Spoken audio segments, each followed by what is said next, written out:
మట్టి పని, తట్ట పని, పార పని ప్రపంచంలో ఎక్కడ ఉన్నా కష్టపడి పనిచేసే మేము మంచేందో చెడేందో గుర్తుపట్టనంత అమాయకులం కాదు. అందుకే ఇవాళ మమ్మల్ని నమ్మించి మోసం చేస్తే ఏమైతుందో పాలమూరు జిల్లాలో చూసిండ్రు బీఆర్ఎస్ వాళ్ళు. ఈసారి జూబ్లీ హిల్స్లో చూడబోతున్నారు.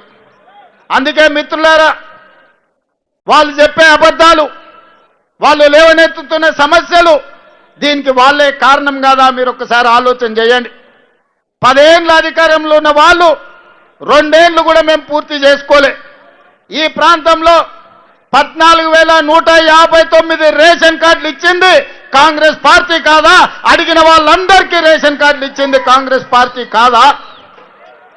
ఇవాళ పేదవాళ్ళ ఇళ్లల్లో 200 యూనిట్లు ఉచిత కరెంట్ ఇచ్చి కరెంటు బిల్లు కట్టాల్సిన పని లేదు. పేదల ఇళ్లల్లో వెలుగులు నింపాలి, పేదోళ్ళ కళ్ళల్లో సంతోషాన్ని చూడాలి అని ఇవాళ ఇందిరమ్మ రాజ్యంలో మీ బస్తీలలో మీ ఇండ్లకు ఉచితంగా కరెంట్ ఇస్తున్న మాట వాస్తవం కాదా?